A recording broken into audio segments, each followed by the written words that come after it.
In this edition of Jerusalem Dateline, an explosive ruling from the International Criminal Court calling for the arrest of Benjamin Netanyahu and Yoav Gallant. And new evidence emerges of collaboration between UNRWA and Palestinian terror groups going back years. Plus, an ancient seed germinates, giving a living expression to what may produce the balm of Gilead. All this and more coming up on this edition of Jerusalem Dateline.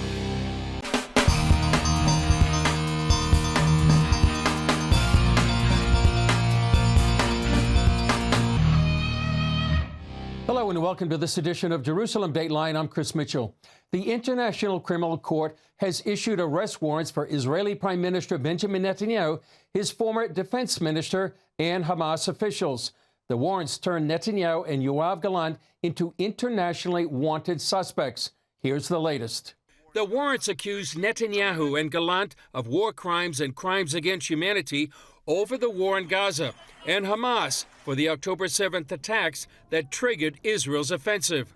The ICC decision would put Netanyahu and Gallant at risk of arrest if they traveled to certain countries.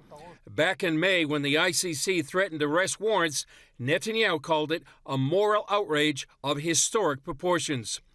The warrants come as Israel fights wars on its southern border with Hamas and Hezbollah in Lebanon. On Wednesday, U.S. negotiator Amos Hochstein concluded talks with Lebanon's Speaker of the Parliament. If we made progress, I would go to Israel and make those additional discussions there based on the conversations here and see what we can do. A major sticking point is Hezbollah's demand that Israel can't respond to violations by the terror group. It is not allowed for Israel to violate and kill and enter whenever it wants. Israel's new foreign minister says they must have that right. We will need to keep the freedom of to act if there will be violations. Zahar says Israel must be able to keep Hezbollah from ever again becoming a huge threat. We will have to enforce that they won't be able to build again their force in Lebanon. They won't be able to bring again ammunition, missiles. While Hochstein would not discuss details of the agreement, Middle East analyst Lee Smith tells CBN News it would underwrite the Lebanese army that's been infiltrated by Hezbollah. We're talking about an additional $400 million for the Lebanese armed forces, in addition to the hundreds of millions that we have now decided to give them yearly. What we're doing is we're paying a Hezbollah asset. Smith says the deal favors Hezbollah. It not only protects an Iranian proxy, the chief Iranian proxy, Hezbollah, what it also does is it also it stiffs the American taxpayer. We call it funding for Lebanon. It's not funding for Lebanon. It's funding for Hezbollah. At the UN Wednesday, the U.S. vetoed a Security Council resolution demanding an immediate, unconditional, and permanent ceasefire in Gaza. We made clear throughout negotiations we could not support an unconditional ceasefire that failed to release the hostages. Israel points out Hamas can easily end the war. If Hamas were to release the hostages and surrender their weapons, not one more shot would need to be fired. In the U.S. Senate, an effort by progressives to end sales of offensive weapons to Israel went down to a solid defeat. Opponents said it would send the wrong signal. This signal will be seen by the enemies of Israel and the enemies of peace as if they just stick with it, they will win. Prime Minister Netanyahu swiftly defended Israel's actions in Gaza. No war is more just than the war that Israel has been waging in Gaza after Hamas attacked us unprovoked. Israeli President Isaac Herzog wrote the decision has turned universal justice into a universal laughingstock. The ICC charges Netanyahu and Gallant are guilty of the war crime of starvation as a method of warfare and the crimes against humanity of murder, persecution, and other inhumane acts. We are accused of deliberately harming civilians, while we are doing everything to prevent harm to civilians. We are accused of starving a population, while we are bringing hundreds of thousands of tons of food to feed the population. The ICC's charges came amid evidence of another international organization's bias against Israel. A new report from the group UN Watch said a former United Nations Relief and Works Agency Commissioner General held a secret meeting in 2017 with terrorist groups including Hamas and Palestinian Islamic Jihad. There, the UNRWA chief reportedly told them, "We are one, and no one can separate us."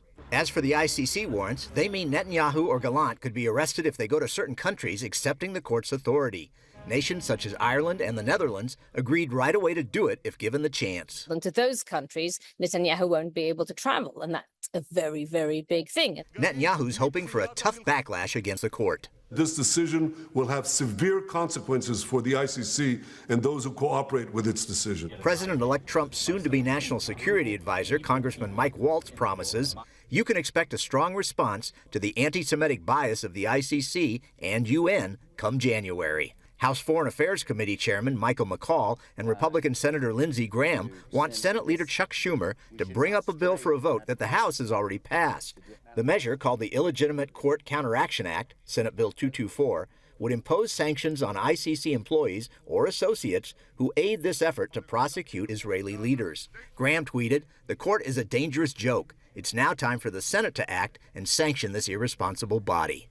Paul Strand, CBN News, Jerusalem. Coming up, IDF reservist Doron Kadar reports from the front in Lebanon.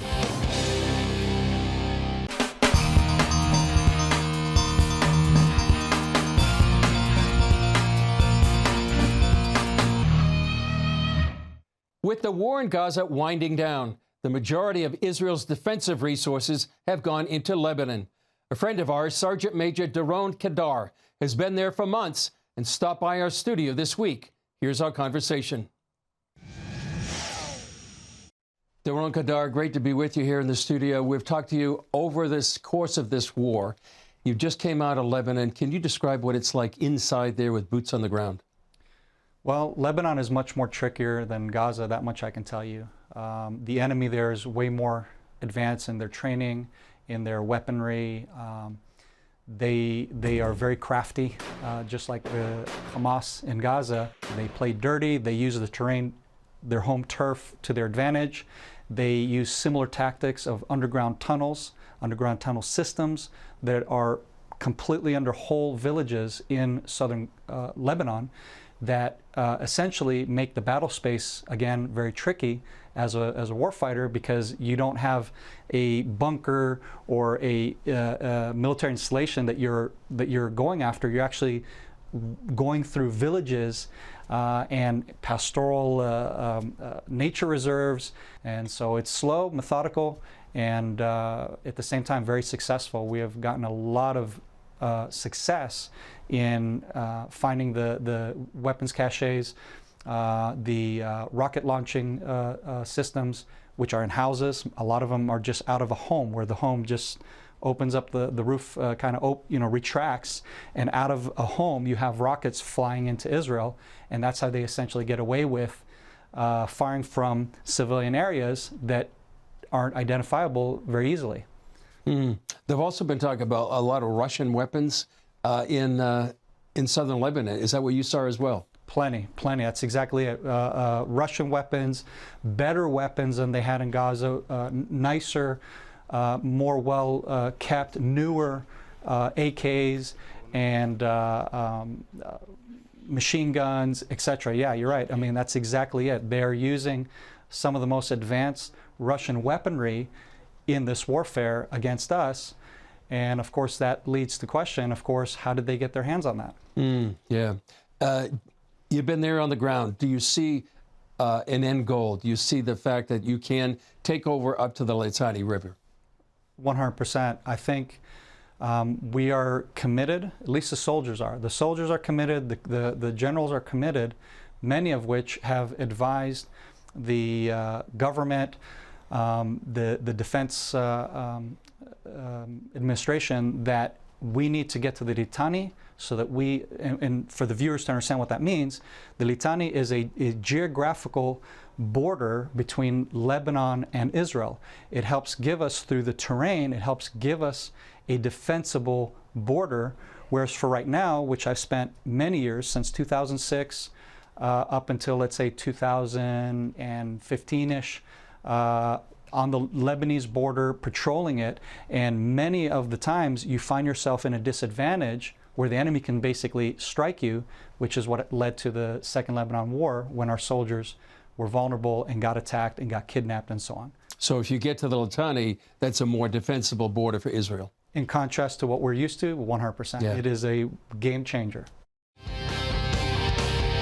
Still ahead, turning the page, looking at a possible replacement for the UN Relief and Works Agency.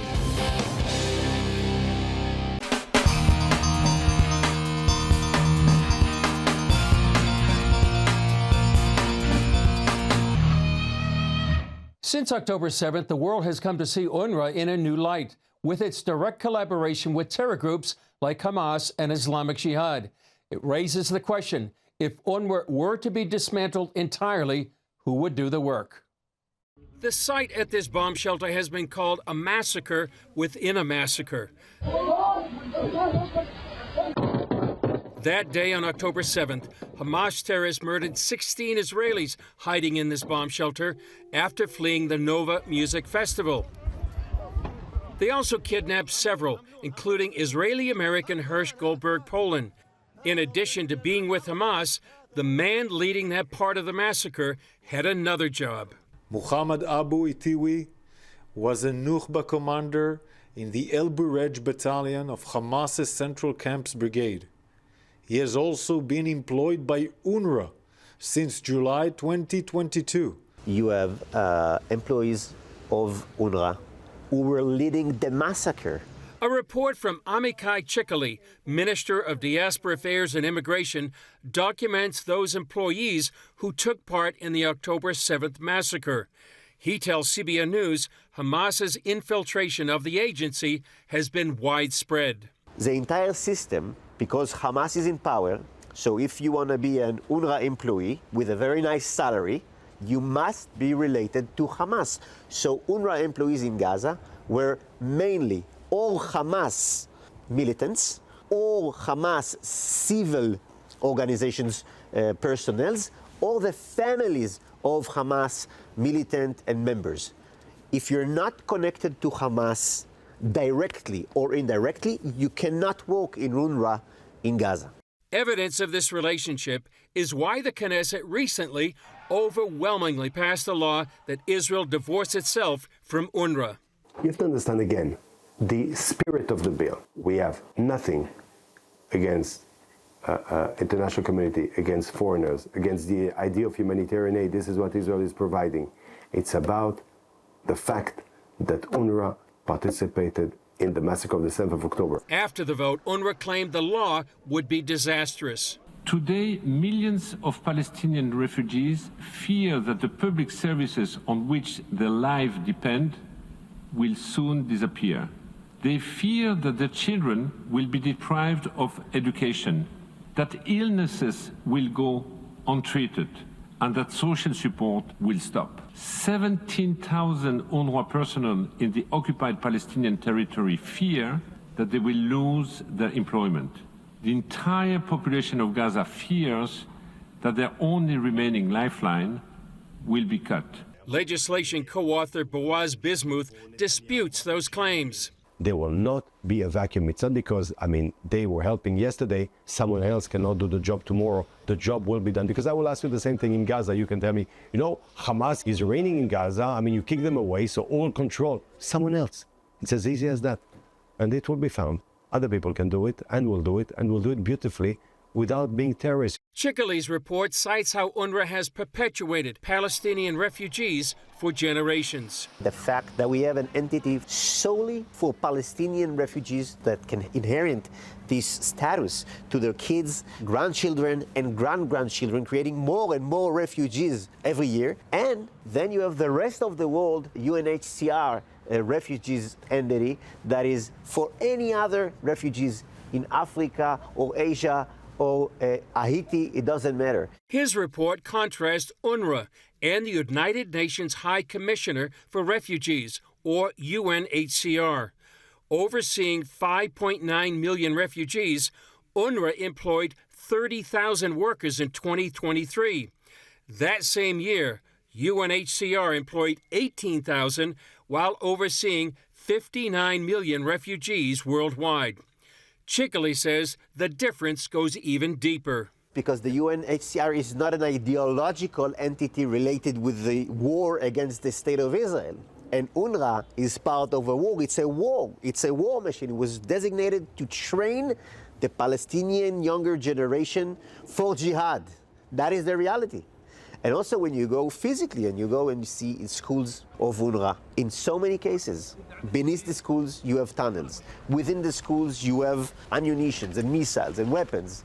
It's why many in Israel want UNRWA abolished and support UNHCR to take its place. But in a statement, UNHCR tells CBN News, as we with other UN agencies have previously warned, UNRWA is the only entity with the capacity to deliver the scale and breadth of assistance that 2.2 million people in Gaza and millions of other Palestinians in the West Bank, Lebanon, Syria, and Jordan need. As the UN Secretary General has stated, there is no alternative to UNRWA. Yet critics cite that UNRWA's most lasting and infamous legacy is its education system. Many principals of UNRWA schools in Gaza were also Hamas members. Chickley says it takes a village to raise a terrorist and that UNRWA helped teach a genocidal ideology. This is the Palestinian ideology. This is UNRWA ideology. And by the way, it's also very, very important to understand the jihadist ideology, to train the kids to hate, anti-Semitism, to teach them that the war against the Jews and killing the Jews, that is the most important thing on earth. And this is also a part of what we saw on October 7th. Under the Biden administration in 2023, the U.S. became UNRWA's largest donor. In Donald Trump's first administration, he ended the agency's funding. Most here hope when he takes office in January that he acts quickly to do so again. Up next, a tree grows from an ancient seed. Could it produce what's known in the Bible as the balm of Gilead?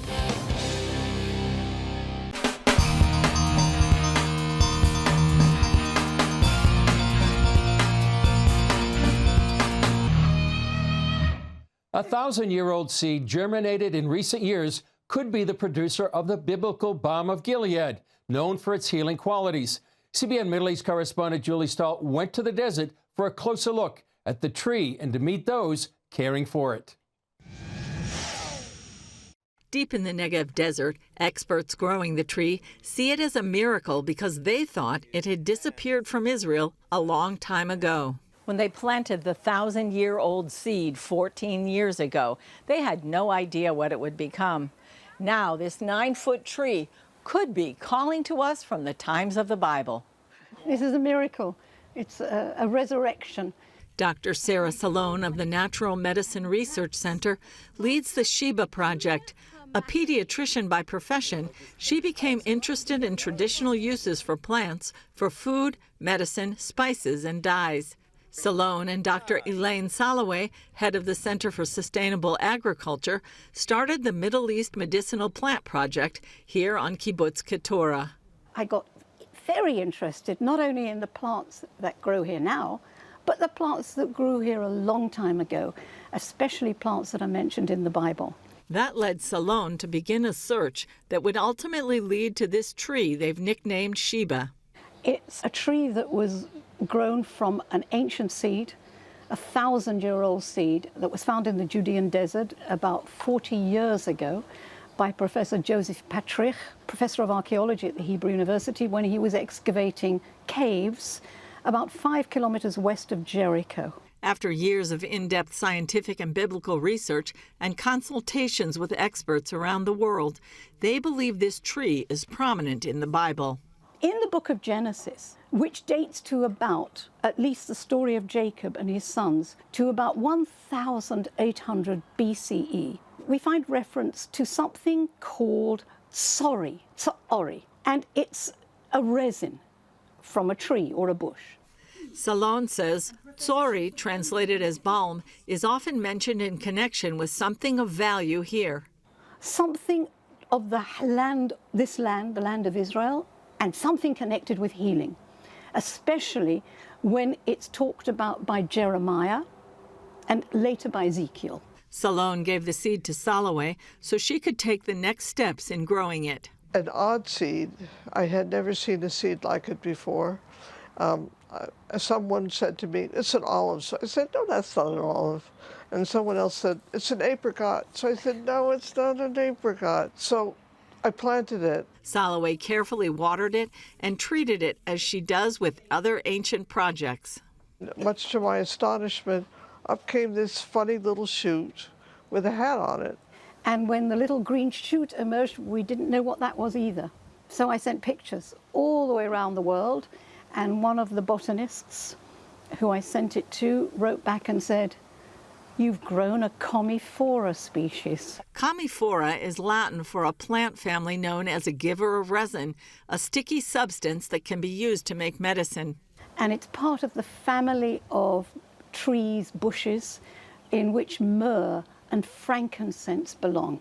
Some of the most famous incense trees in history belong to this family, but not all members of it are fragrant. Leading experts, however, had no knowledge of this specific one. There didn't seem to be anything that was quite like this tree. So eventually, when we started to test its resin, and I found out that there was something very strange about it. The tree is now 14 years old, and Salaway says they still don't know much about it other than she believes it's special. It could be an extinct tree, it could be the Sori, and we're going to plant it.